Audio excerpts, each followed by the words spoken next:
Okay, good day. Today we will discuss obligation and kinds of obligation. As a review, an obligation is a juridical necessity to give, to do, or not to do. It is also defined as a juridical relation whereby a person called the creditor may demand from another called the debtor the observance of determinative conduct, the giving, doing, or not doing, and in case of breach, may demand satisfaction from the assets of the latter. So as previously discussed, merong tatlong elements ang obligation, no? Ano-ano ba 'yon? First, we have juridical tie or vinculum juris. Ito yung efficient cost established by sources of obligation. That is law, contracts, quasi-contracts, delicts, and quasi-delicts. Ito yung nagbibigay ng cost para makalapit ka sa court at mag-demand.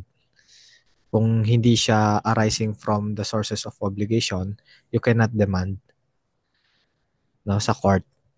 And yung pangalawa, yung object, it is the prestation or the particular conduct required to be observed by the debtor.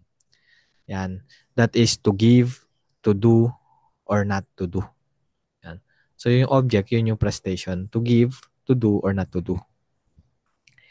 And lastly is the subject. It is composed of active subject and passive subject. Active subject, siya yung obligee, double E, or creditor. And passive subject, called the obligor, or the debtor. So sila yung actor in this case. Sila yung gagawa ng obligation at yung magde-demand sa obligation. So si active, si obligor or si obligee or si creditor, siya yung active kasi siya yung may karapatang mag-demand. At yung debtor naman or obligor, siya yung passive kasi naghihintay lang siya ng demand from creditor.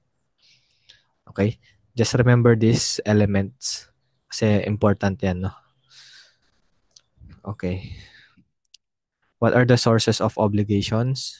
As discussed also, we have law, contracts, quasi-contracts, delicts or acts or omissions punished by law, and quasi-delicts.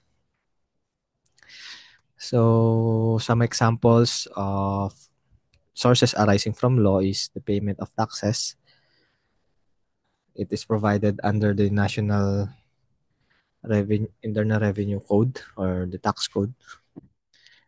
Also, the obligation of the spouse to support each other in accordance with the provisions of the family code.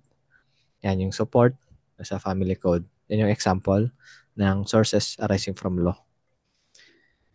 Also, one of the sources is the sources arising from contracts.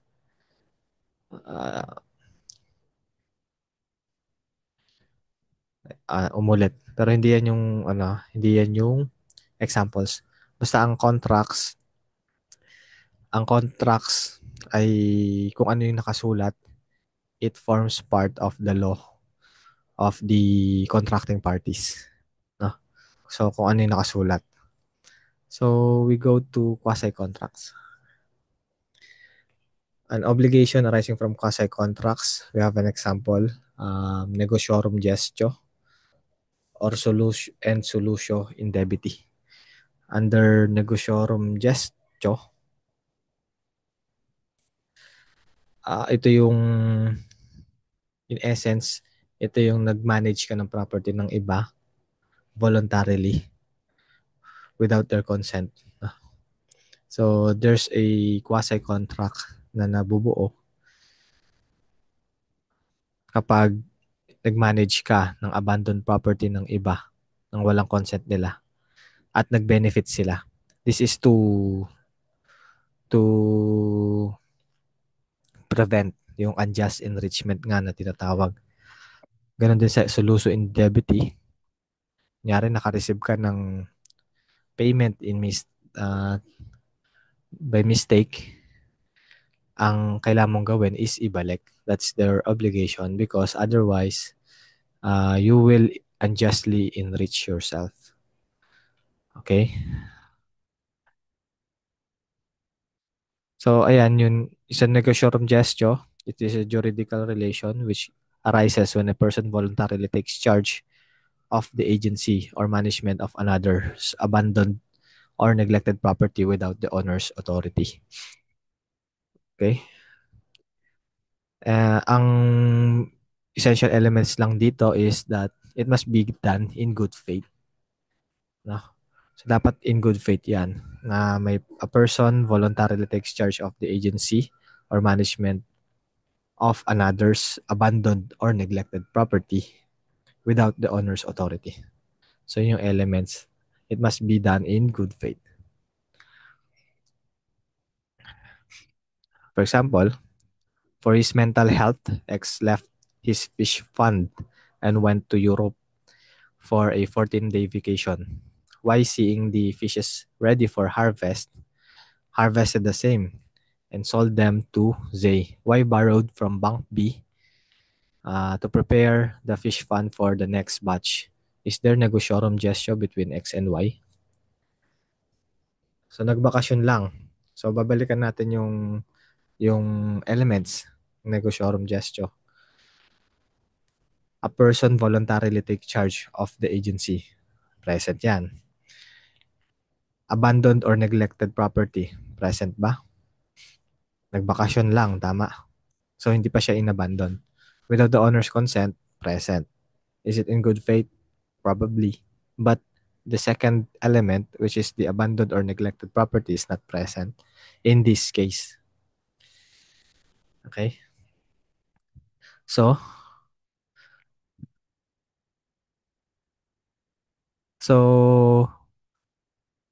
there is no negotiarum gestio in this case since the business is not abandoned or neglected.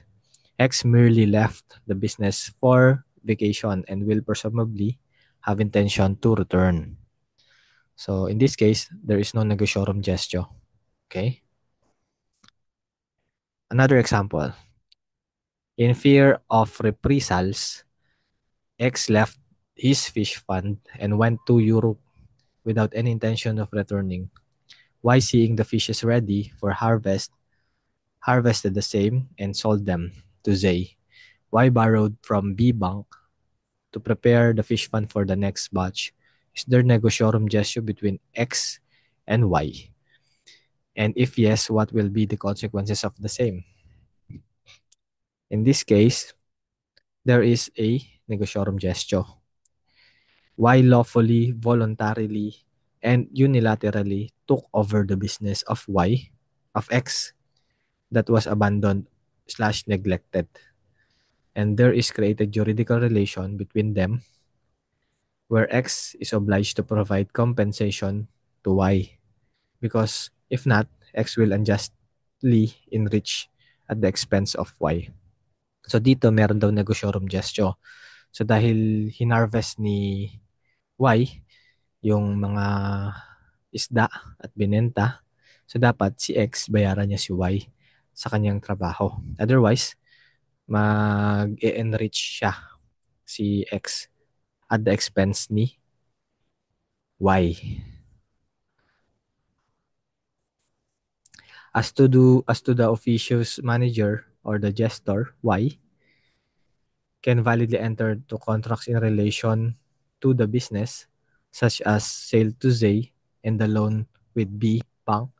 And these contracts will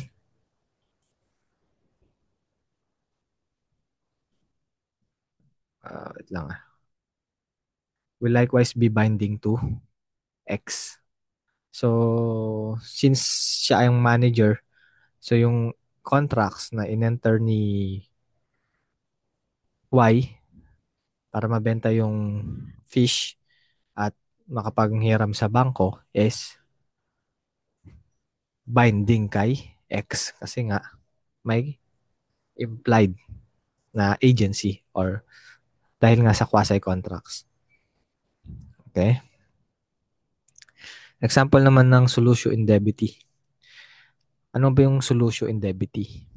It is a juridical relation which arises when something is received, when there is no right to demand it, and it was unduly delivered through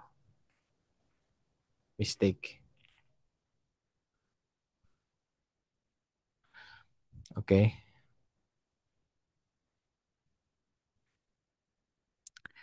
So, dito,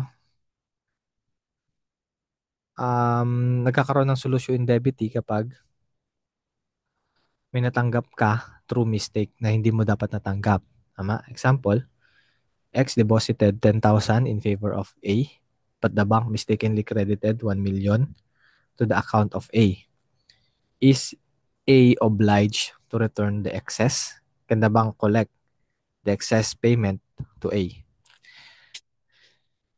Siyempre, si A, dahil through mistake, na-receive niya yung 1 million instead of 10,000 lang, he is obliged to return the excess. Otherwise, he will unjustly enrich himself. And the bank can also collect the excess payment to A kahit na wala silang contract because the sources of obligation arises from quasi-contract or solutio indebiti. Okay. We now go to delict.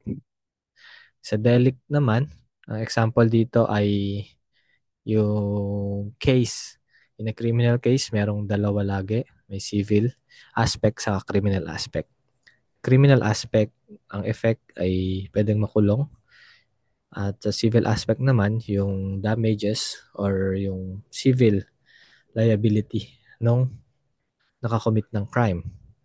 So in this case, the case of Rebilla, he is acquitted but ordered to return the 124 million in public funds. Ito yung news. Sandigan Bayan acquitted former Senator Bong Revilla of plunder over his involvement in multi-billion pork barrel scam. But it ordered 124 million to be returned to National Treasury. Laya siya, that's the criminal aspect, but as to the civil aspect, dapat niya daw ibalik. So that's the civil obligation arising from delicts, no? Yung obligation arising from delicts.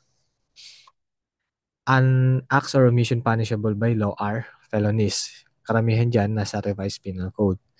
And every person criminally liable for a felony is also civilly liable. Pag nakakommit ka ng crime, ikaw rin ay civilly liable. Now, quasi-delicts naman. Ano ba yung quasi-delicts? It provides that whoever by acts or omission causes damage to another, thereby there being fault or negligence, is obliged to pay the damage done. Kung may fault or negligence at nagka-cause ka ng damage sa ibang tao, dapat bayaran mo siya, no? Sa naging damage na nagawa natin sa kanya. Example, D, a taxi driver driving recklessly, killed X, a pedestrian, and injured P, his passenger. The owner of the taxi is O, the employer of X. What are the sources of obligations of that may arise? Obligations that may arise.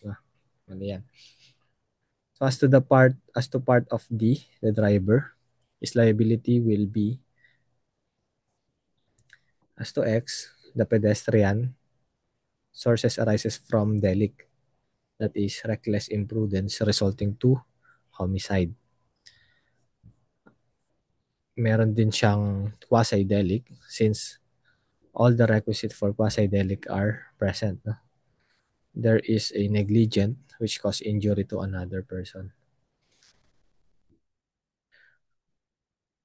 Note that some same act or omission characterized by fault or negligence may produce two distinct sources of obligations. One, delict. Two, quasi-delict. Note further that the existence of a contract between the parties is not a bar to liability under quasi-delict if the same act that breaks the contract is also a tort. No? So, hindi porket merong kontrata na, hindi na siya pwedeng makapag-claim based sa other sources of obligation. If the present is the elements is always also present in other sources of obligation. Hence, in this situation, quasi-delict is another possible source of obligation. So, yun yung yung liability ni D as to X. Delict, quasi-delict. Liability naman ni D as to P, yung passenger. Delict din kasi nga na-injured. And quasi-delict din, no? And another is, ayun, yun lang, dalawa, same. Kasi yung contract cannot be the source of liability on the part of D since the contract of carriage is between P, passenger, and the owner. Si D is just a driver, no? So, walang contract sa kanila.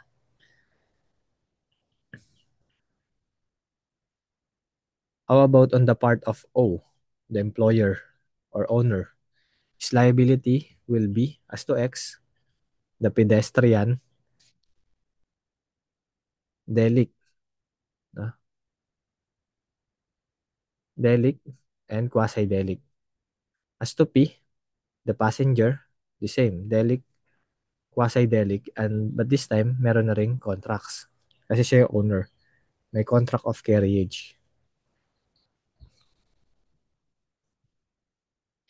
Responsibility for fault or negligence under the preceding article is entirely separate and distinct from the civil liability arising from negligence under the revised penal code. So, ang sabi lang dito, the plaintiff, kung magsasampa ka, maraming sources of obligation ang pwede mong gamitin sa pag-claim ng civil liability. Hindi ka daw pwedeng mag-recover ng damages twice for the same act or omission. Kunyari, itong incident na to, pwede kang manghingi ng civil liability from sources arising from delicts, saka quasi-delicts, saka contracts.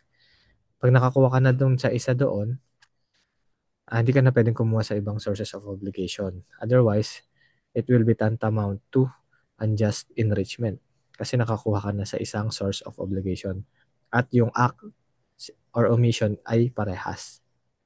Okay?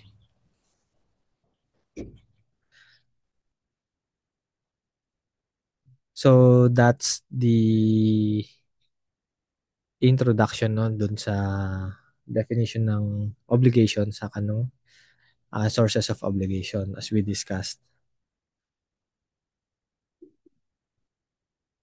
last meeting. We will now go to the kinds of obligations. Yan, sige.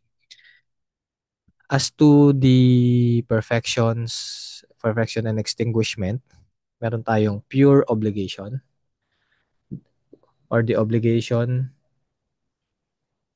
which is not subject to any condition or term. Yan yung pure. For example, I will give you a laptop. So pure yan, no? Kasi walang condition, wala din term. Another, as to perfection, the conditional obligation. Ito naman yung obligations which is subject to a condition. Example, I will give you a laptop if you pass this subject, obligations and contract. So, may condition. Bago ko ibigay yung laptop, dapat pumasa ka muna sa oblicon. Next is obligation with a term or a period. Those whose effects are subjected in one way or another to the expiration of said term. Ang example nito is, I oblige myself to give you a laptop on Christmas, December 25, 2025. So kapag dumating na yung 2020, December 25, 2025, dapat ibigay ko na yung laptop. So merong period or term. Okay? So yun yung tatlo, as to perfection and extinguishment. So let's discuss. Let's read the article 1179. Every obligation whose performance does not depend upon the future or uncertain event or upon a past event unknown to the parties is demandable at once. Okay, demandable at once. Every obligation which contains a resolutory condition shall also be demandable without prejudice to the effects of the or of the happening of the event. So ano bang ibig sabihin niyan? So himay-himay natin ano. Ito yung definition of pure obligation. Pure obligation is that which no condition is placed or a day fixed for its compliance. Ano bang effect? It is demandable at once. Ibig sabihin, pwede mo na agad siya i-demand. Kapag sinabi ko na, I will give you a laptop, pwede ka na mag-demand. Akin na yung laptop. So, pwedeng ganun, no? At the time nung sinabi ko yung obligation or nag-arise na yung obligation, pwede ka na mag-demand. So, yun yung ibig sabihin, no? Pag pure yun. Ayan. Meron ding iba pang klase ng obligation which is demandable at once. Ano naman yun? We have obligation with a resolutory condition or with a resolutory term or period. Ang resolutory, ang condition ay ganito. For example, bibigyan kita ng laptop basta wag kang magkaka-girlfriend or boyfriend. Okay? So, pwede mo nang gamitin agad yung laptop pero may resolutory condition. Ang resolutory condition kasi kapag na fulfill yung condition na yon, ma-i-extinguish yung obligation. So, yung laptop ibibigay na sa'yo. Pero may condition, huwag ka mag-jojowa. No? So, kapag nagjowa ka, extinguish na yung obligation, babalik mo yung laptop. So, yun yun. No? So, habang hindi pa nangyari, pwede mo na i-demand yung laptop. Pero pag ginawa mo yung pinagbabawal sa'yo or ginawa mo yung condition, extinguish na. So, ibabalik mo na yun. Okay? Ganun din sa resolutory term. Bibigay ko sa'yo ang laptop na ito. Um, Pwede mo tong gamitin for 5 years hanggang gumraduate ka. Ngayon, kung lumipas na yung 5 years, dapat ibabalik mo na yung laptop. Okay? Pero, habang hindi pa tapos yung 5 years, pwede mo na agad siyang gamitin. So, demandable na siya agad. Pwede mo na agad hingin yung laptop or gamitin yung laptop. Okay? So, that's the pure obligation. How about the conditional obligations? Article 1181. In conditional obligations, the acquisitions of rights as well as the extinguishment of loss of those already acquired shall depend upon the happening of the event which constitute the condition. So in essence, ito yung obligation na may condition. Okay? So let's see again. It is an uncertain event. Ito yung ano niya, uncertain event which wields an influence on a legal relation. It is also defined as every future and uncertain event upon which an obligation or provision is made to depend. The essential thing about condition is uncertainty. Kapag conditional obligations, ibig sabihin uncertain ang condition. Pwedeng mangyari, pwedeng hindi. Thus, although the death of a person may be in the future and there is uncertainty as to the date of its arrival, the certainty of its happening make it a term or condition. Ang pinagkaiba ng conditional obligation to a condition with a term or period, ang conditional obligation is uncertain. Pero ang obligation with a period or term is certain. For example, the death of a person. We all know that lahat ng tao ay mamamatay. So, it is it uncertain or is it certain? So, kung ang event ay sure na mangyayari, kunyari ang death of a person ay talagang mangyayari. So, it is certain. So, it is a obligation with a period. Pero kung uncertain yan, kunyari, papasa ka ba sa oblicon, it is uncertain. So, it is a conditional obligation. Okay? Ang conditional obligation ay may iba't ibang klase ng condition. As to when the obligation should be performed, we have suspensive, happening of which gives rise to an obligation.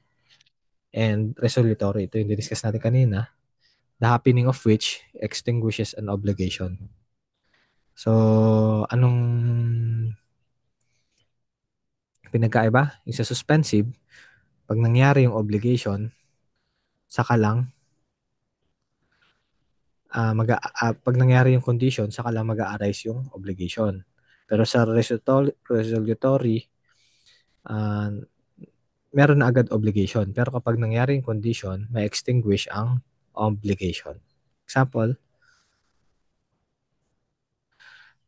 ng suspensive obligation, kapag pumasa ka sa oblicon, bibigyan kita ng laptop.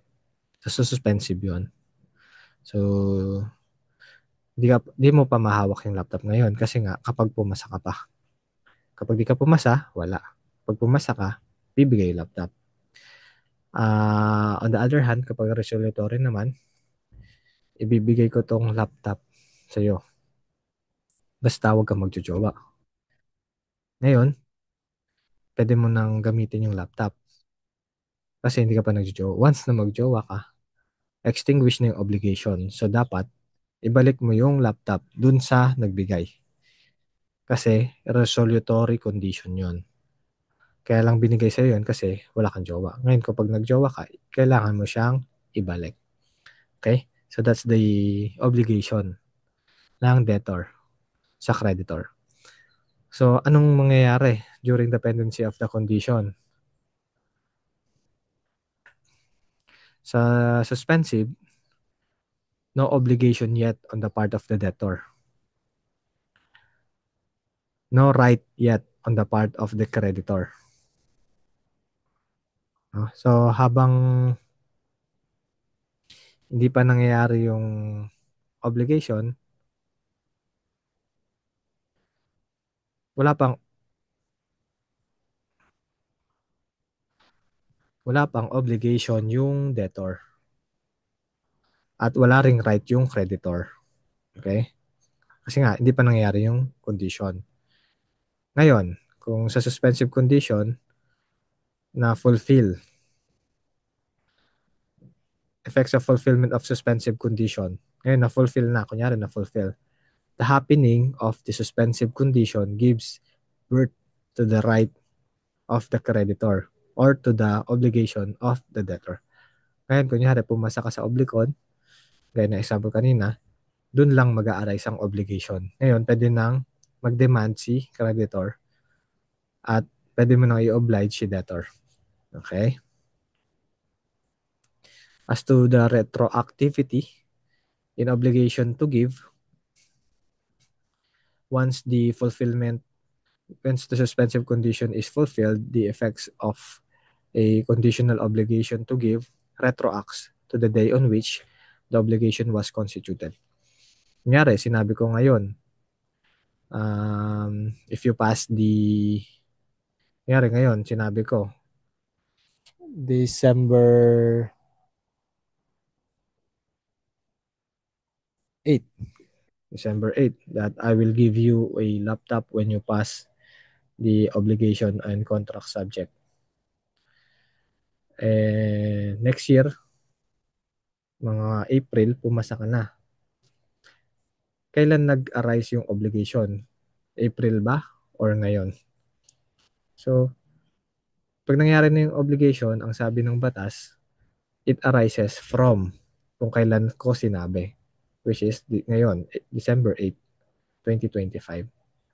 So ngayon, anong, ano bang importance niyan? Kasi may mga obligation na, kunyari, aso ang ibibigay. Pinangako sa iyo na aso, bibigay ko yung pangalan ng aso is na babae ay si Papi. Ibibigay ko sa iyo si Papi kapag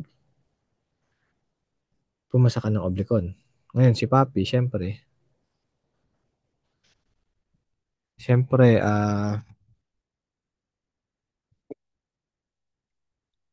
nanganak bago ka pumasa ng oblikon. Kanino mapupunta yung anak ng Papi? Sa'yo ba? Kasi pumasa ka?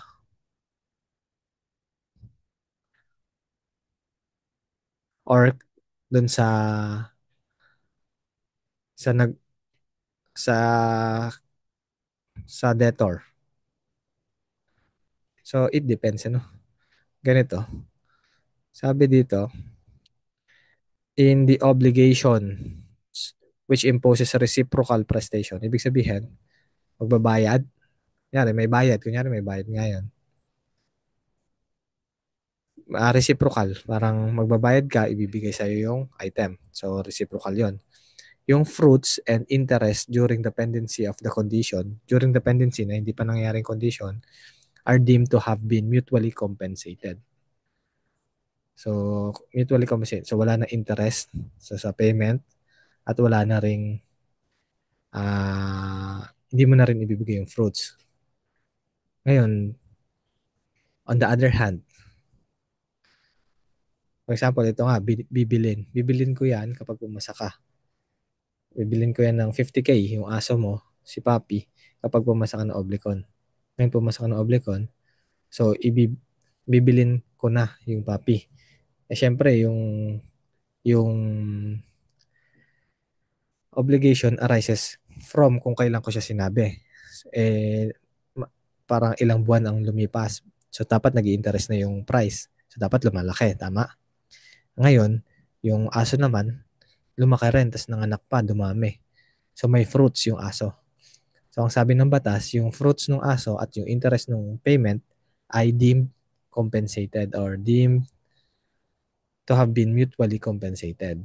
So, ibig sabihin, hindi mo na kukumputin yung interest, kung magkano lang yung usapan, yun lang yun. Tapos yung aso mismo, yung fruits nun ay sayo na rin. Tama? So, hindi mo na rin ipapabayad yung fruits ng aso. Kasi nga, may interest yung payment, so deemed compensated na yun. So, yung tuta, mapupunta rin sa bumili. Okay? So, na walang additional payment.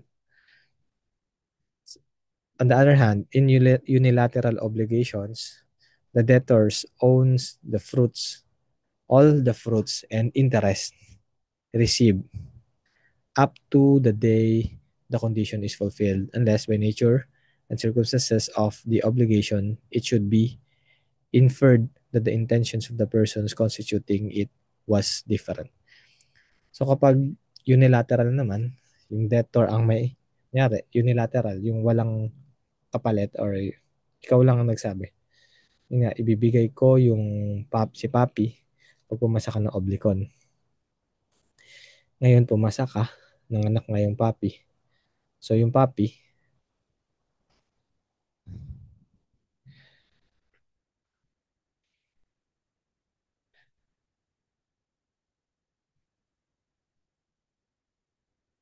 si Papi ay kay debtor lang yon. Sa akin yung Papi. Ang kukunin mo lang ay yung mga maliliit na baby ng aso sa akin. Kasi hindi pa siya nanganganak nanganak siya nung hindi ka pa pumapasa. Okay?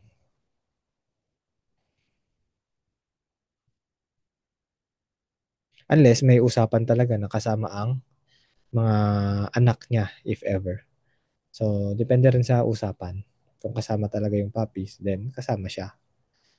Ngayon, kung walang usapan, hindi kasama. Okay? Kasi nga, unilateral.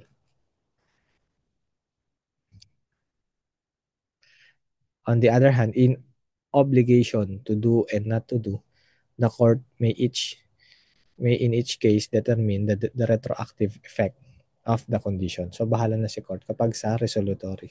Kapag sa suspensive condition with an obligation to do or not to do. Yung napag-usapan natin kanina is obligation to give.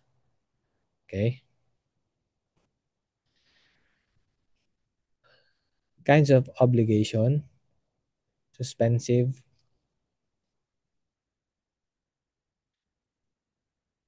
condition. During dependency, ito yon. Yung diniscuss natin kanina.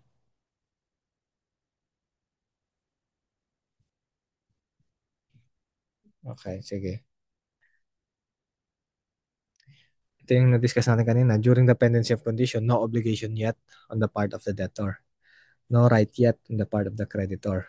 But meron na siyang mere expectancy. Okay?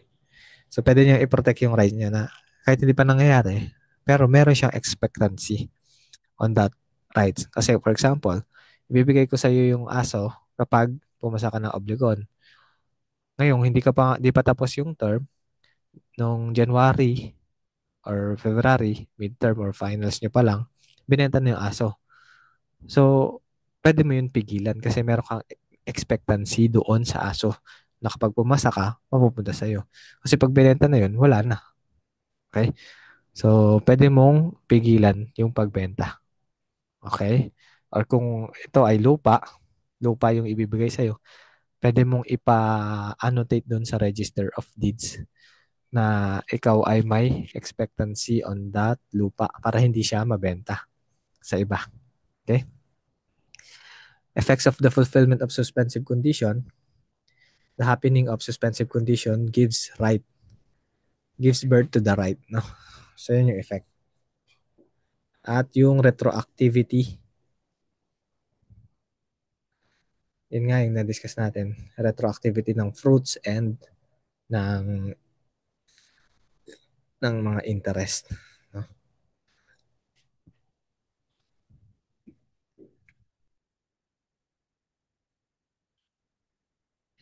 So, let's discuss the effect of loss, deterioration, or improvement occurring during dependency of condition if the condition is later on fulfilled. So ito, kunyari, anong effect kapag nawala o nag-deteriorate? Ayan, nawala yung pinangako, car, nawala. Or nag-deteriorate yung car. Or in-improve yung car. Ayan, or house. Anong effect? So it depends, no? Check mo muna kung may fault or negligence or expenses of the debtor. Pag without fault or with fault, no? Or without fault or with fault ng debtor. So in case of loss, without fault ng debtor, kunyari ang condition is, I will give you a house and lot if you graduate sa yung course. Ngayon, di ka pa na gumagraduate, nawala, nabenta yung house and lot, nasunog, nabenta, nawala. Or sige, let's say, ano na lang, car. Nawala yung car. Either binenta, ninakaw. Anong mangyayari? Kapag without fault ng debtor, wala nang obligation. Extinguish na ang obligation kasi wala na yung ibibigay sa'yo eh. At wala namang fault ng debtor na obliged magbigay. So, extinguished. However, if with fault or negligence ng debtor, liable to pay damages. Kunyari, magkano ba yung amount ng car?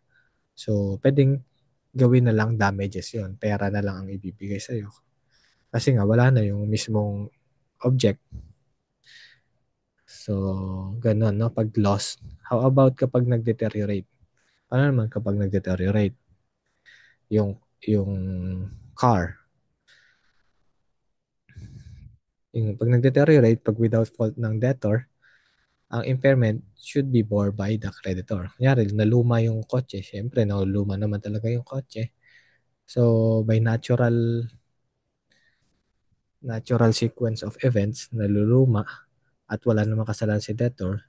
So, kung ano yung itsura ng kotse at the time na ma-fulfill yung condition, yun na yun, no? So, si creditor na ang magbabore ng impairment.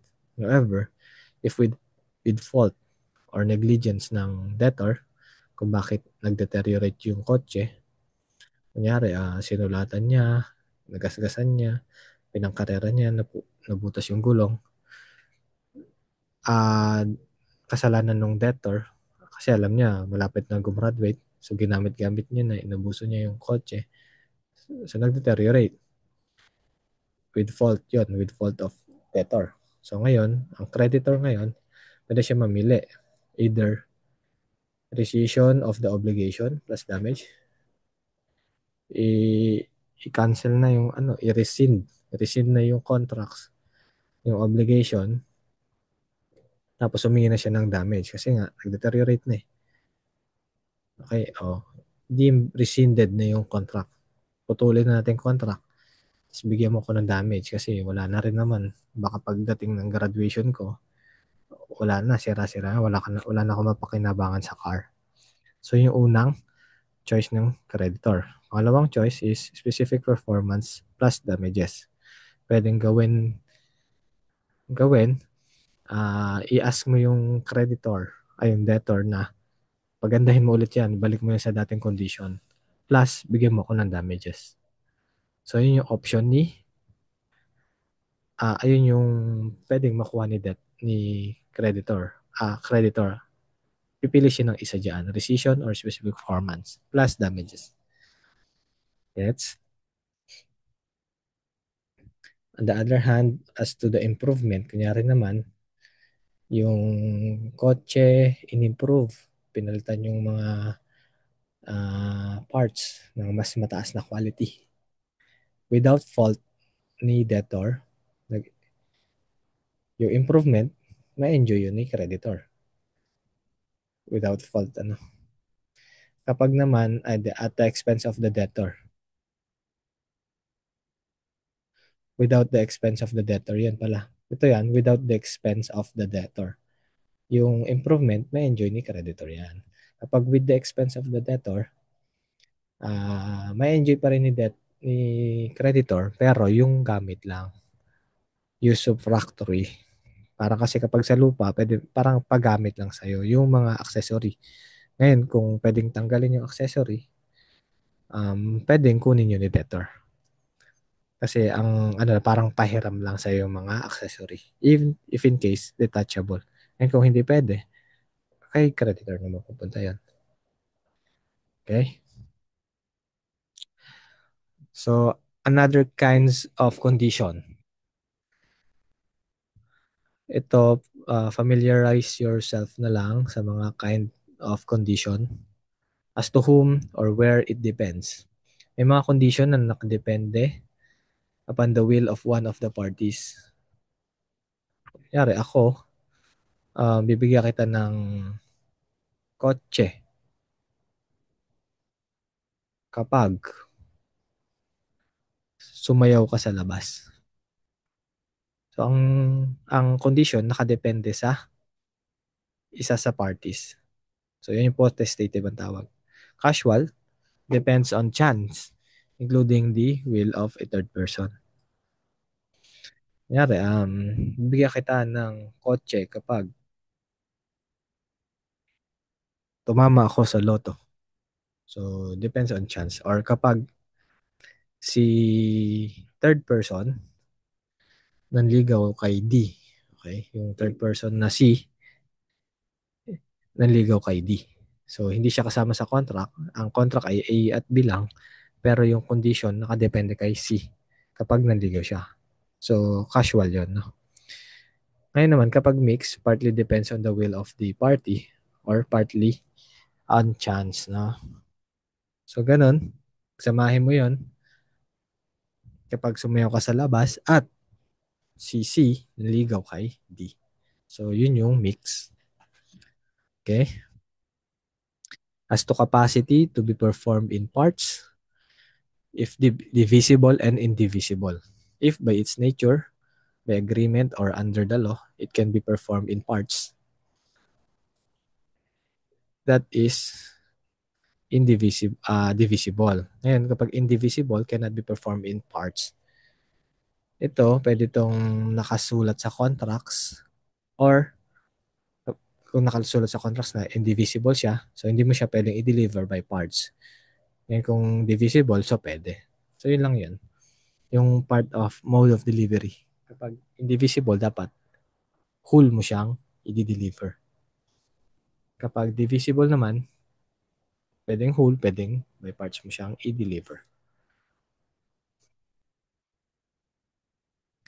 As to the number of obligations are to be performed when there are several of them. The conjunctive requires the fulfillment of all condition. And disjunctive, only one must be performed. May mga condition na dapat lahat ay ma-fulfill. Meron naman disjunctive na isa lang ang kailangan ma-fulfill. For example, I will give you a laptop when you dance outside the rain, outside at 12 noon, or when you pass the oblicon. Ngayon, kung ito, ano to, kapag ang ginamit na conjunction ay parang yung or ang ginamit, disjunctive yon. Isa lang doon, pwede nang ma-fulfill ang obligation. Pero kapag ang ginamit ay end, so dapat lahat ay satisfy. Tama? Okay, so ganun. Pag end ang ginamit, dapat lahat ay i-satisfy. Kapag or, kahit hindi lahat. Okay? So, next. Positive, the condition refers to an act. And negative, the condition refers to an omission. So, positive. Yeah, I will give laptop. Positive. Parang to do. Uh, I will I will sing at the birthday party. At your birthday party. No? So, and negative, I will not smoke. Hindi ako magjojowa habang nag-aaral. Ayan, negative. As to how made known to the other party, pwedeng express, pwedeng implied. Express, yung condition ay naka-stated talaga, nakasulat. Pag implied naman, so parang part na siya ng contract na yun ang ibig sabihin. Hindi lang nakasulat, pero yun ang ibig sabihin ng condition. As if part siya ng condition. Okay? Basta pag written and unwritten. Express, naka-written yan. Clear ang condition. Implied, hindi siya written, hindi siya masyadong clear, pero pwede mo siya ma-infer doon sa condition, iba pang condition at circumstances. Okay? As to whether the obligations can be fulfilled, possible, the fulfillment is possible, or impossible, the fulfillment is impossible, physically and or legally. Ang ano nito, ang effect, pag merong impossible condition, an obligation to do, in an obligation to do, the obligations and the conditions are treated as void, since the debtor knows that no fulfillment can be done and therefore is not serious about being liable. Okay? Yari, ito, ibibigay ko sa'yo yung laptop ko kapag bumagsak na ang araw. So, impossible na bumagsak ang araw. Tama. So, as if, void yung obligation. Walang ganun. That is obligation to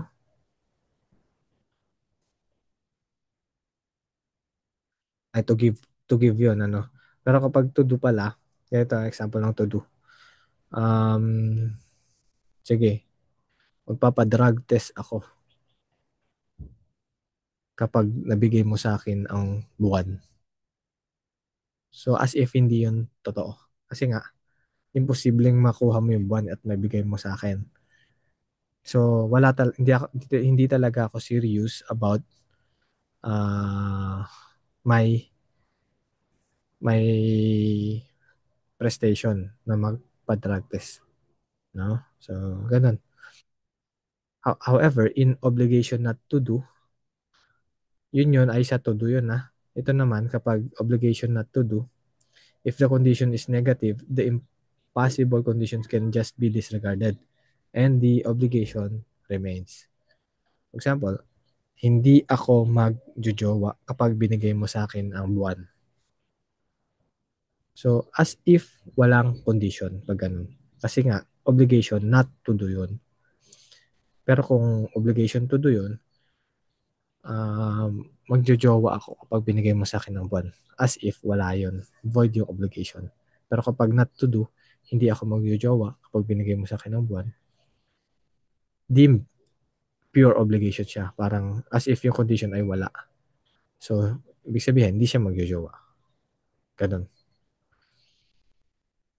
Okay? Oh, so na-discuss na natin yung obligation, pure obligation, conditional obligation, and now we will discuss the obligation with a term. So, ang obligation with a term is as stated in 1193, obligation for whose fulfillment a day certain has been fixed shall be demandable only when that day comes. Okay, obligations with a resolutory period take effect at once but terminate upon arrival of the day certain. A day certain is understood to be that which must be necessarily come, although it may not be known when. If uncertainty consists in whether the day will come or not, the obligation is conditional, and it shall be regulated by rules the preceding section. Sige. In essence, ang obligation with the term, basta may term lang, magiging obligatory lang siya kapag meron ng wait lang.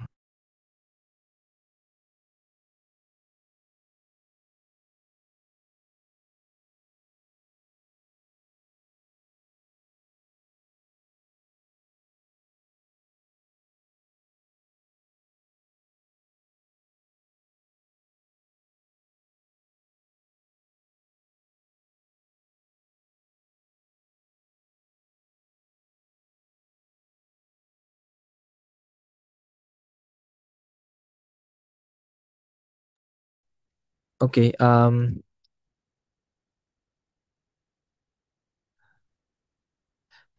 magiging demandable lang to ang obligation kapag tapos na yung term, no? Pag dumating na yung araw na sinasabi doon sa obligation. Ngayon, ang resolutory period naman, mateterminate. Yung the term nga ng resolutory, nateterminate ang obligation kapag dumating yung day certain. Kaya yung certain period, no? Pag dumating na yung day na yon, terminated ang obligation. So, yun yung essence ng obligation with the term. For example, babayaran kita kapag kaya ko nang magbayad. Ano siya, condition or with the term? Ang sabi ng batas, it is with a term, obligation with a term. Pero paano yung term? Hindi naman nakalagay, tama? So, ang sabi doon, ang remedy, pupunta ka sa court, papafix mo yung term kung kailan talaga siya dapat magbayad. Then, kapag nakafix na, So, dumating na yung certain day na yon, pwede mo nang mag-demand. Pwede ka na mag-demand and pwede mo nang singilin yung nangutang sa'yo na magbabayad kapag kaya niya na daw magbayad. So, that's the obligation with a term.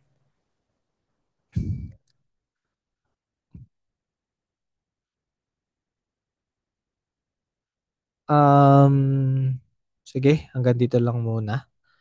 Siguro magbasa-basa muna kayo patungkol dun sa mga na-discuss. Familiarize yourselves na lang dun sa mga terms at mga definition ng mga na-discuss natin. No?